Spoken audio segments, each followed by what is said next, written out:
Recently, I posted a poll on our community page about investing for beginners and how much should be invested in a beginner investing series. And while I landed on £200 as a middle ground for a couple of reasons which you will see in that series, I did have a couple of comments suggesting I should go less, £100 or even £50, which left me thinking, if I was to invest £100 or less, how would I do it? So in this video, I'm going to tell you exactly what I would do with £100 today and how I would invest it so that money grows and compounds over time. Now, I want to keep this quite realistic. As much as turning £100 into $1 million makes for fantastic clickbait, it's not going to happen, at least not right away. I'm also not going to be mentioning anything like Forex, day trading, or any other kind of get-rich-quick schemes. So here is our £100. So first, let's talk about traditional investing. If we take £100 each month and invest it, some months are going to be up and some months down, and overall by the end of the year, if it's been a good year, we're hoping for an average return of 10%. That gets us to 1,320, so we've made a nice £120 profit. If we continue that approach and assume a slightly more realistic return of 7%, in 10 years time that's 17,000 with 5,000 interest earned. 20 years time 52,000 with 17,000 in interest, and in 30 years time that's 122,000 with 86,000 interest earned. And if you're lucky enough to have a 40-year timeline, 262,000 with 214,000 interest earned. Now the reason this is such a good illustration is it demonstrates that even if you feel like you only have £100, it can actually get you a really good return over time. At certain points in time, you may even get a better return or be able to invest a little bit more when you have some extra cash available. I'm a rich dude now. So now you've got an understanding of how you can scale your money and what it can grow to. How do you actually do that? Well, first, I'd sign up for an account with InvestEngine for a couple of reasons. You get £20 for signing up and depositing. That's an instant 20% gain. Only £20, but still worth doing. And if you refer a friend, they get £20 and you get £20 too. It is a really nice referral scheme. Secondly, they are the cheapest. With it being a lower amount, fees actually really matter. The DIY option is zero charges. They make their money through the managed service, which is 0.25%, which you don't have to do, but it's there if you want the peace of mind. You can do some managed and some DIY if you wanted to compare them. Even when you compare them to the likes of Freetrade, they are cheaper. No monthly costs or fees to buy or sell. I would go for an all-world fund, such as the Vanguard All-World Fund, which is VWRL, which gives you coverage of the whole world, or VEVE, which is just the developed world. This way you've got coverage of the whole market, so if one company or one country goes up or down, it doesn't really matter. The reason I would do this is because it's just set and forget and reliable. Plus I would say if you're investing £100 or less, your time would be better spent making more money than trying to buy individual stocks and have that filling up your mental capacity. I'd put all of that money within an ISA, so when it grows it will all be tax free. And to give you some context, in the 40-year example, you would be liable to pay tax on that 214,000. Or in an ISA, your tax bill would be zero. Zero.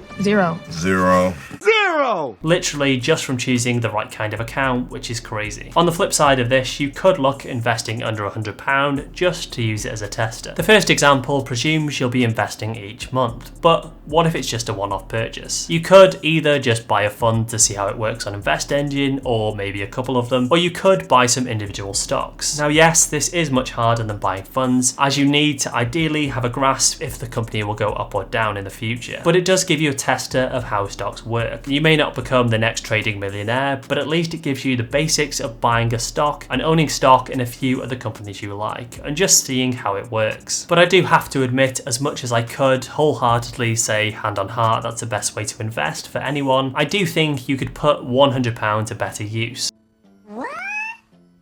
Within the space of a month, you could easily turn £100 into £500 using match betting, maybe even £1,000 if you really went for it. And all it is placing bets on both outcomes of a race, a football game or tennis match, and collecting as many bonuses as possible. It even works on online casinos and bingo, which I actually found more profitable. You don't actually need to know anything about sports. In fact, I know zero about any of those. You use Profit Accumulator and it literally tells you how to do it step by step. And they have live support to help you and a community who is really great and they find all of the best bonuses. Some people have had crazy wins on there too, like £500 from a free bet. I think my highest was about £85 from one. I won't go into too much detail about it in this video because I did trial it for a week, so check out that video if you want to learn more about it, and there will be a link down below. I do have to say though, the initial sign-up offers are the best. The first month is where you make that big money, and after that you're probably, for an average person, looking at making around £200 extra per month, and it's all tax-free as it's classed as gambling profit, even though it's not actually gambling whatsoever, as you have a guaranteed outcome which the site gives you. So that's a way you could easily take £100, turn it into £1,000, and then use it to make a continued £200 per month. It does take work and it's by no means free money, but it's very easy and you can make some extra income for a few minutes of your spare time here and there. There are ways you could actually use that money to better your lifestyle, i.e. joining a gym, taking up a new hobby that you enjoy, maybe even buying a second-hand bike or paddleboard which you could use to improve your mental happiness, which I'd also recommend. Or, which brings me on to my next point, learning a new skill. Now, I'm going to let you in on a little secret which is quite crazy. I spent 12 years in school, 2 years in college studying digital media, 3 years in university studying graphic design, and I taught myself to build websites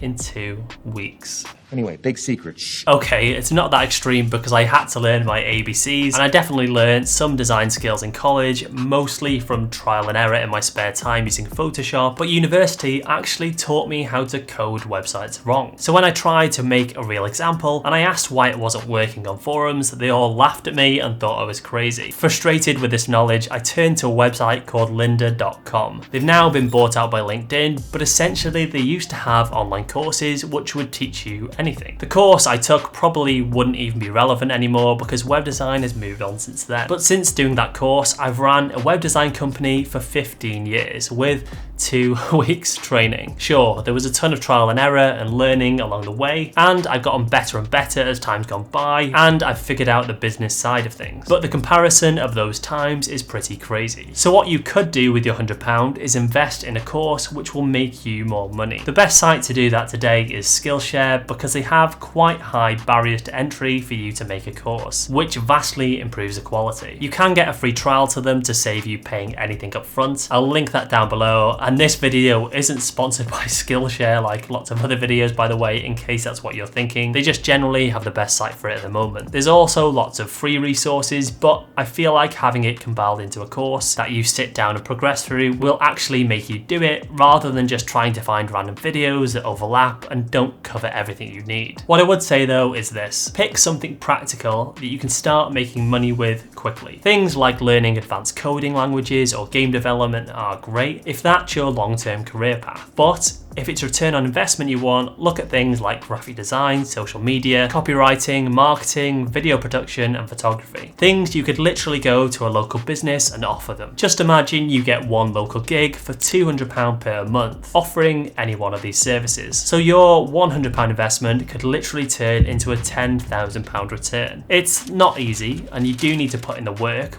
but it's not an unrealistic target. The reason I wanted to illustrate these is to show you just what's possible. Investing is fantastic for the long term, and if just saving a bit of extra money over time is what you're looking for, then go for the long-term invest engine option that I mentioned. But if you're looking to increase your income so you can invest quicker, consider ways you can build your income to reach that target quicker. The 40-year number sounds fantastic, but if you're anything like me, I'd be well into my 70s by then, so I'm constantly looking for ways to increase my income to hit my goals and build passive income sooner. I think the ultimate goal for any of us would be to build enough passive income to replace having to work, which would give us more freedom. And learning some of these new skills is really the first best step you can take to doing so. I'd love to cover more of this, how to turn these skills into recurring revenue and build a business out, so let me know if you'd like to see more of these. I'm also thinking about covering the top courses on Skillshare that I'd recommend. Most of all, the thing I hope you really take from this video is not to worry too much or be too harsh on yourself. The biggest barrier to entry, and the mistake I see so many people making, is they're just so hard on themselves. And this really stops you making more income or starting to invest, because you just don't think you have enough or a good enough idea. Even cutting back a little and putting £5 into an investing account is fantastic. Do that and give yourself a pat on the back because it will encourage you to keep going. If you want to learn more about investing with lower amounts, check out this video right here where I cover more about investing in more detail and give you some more tips that could save you some more money. As always, thanks for watching and I will see you over there.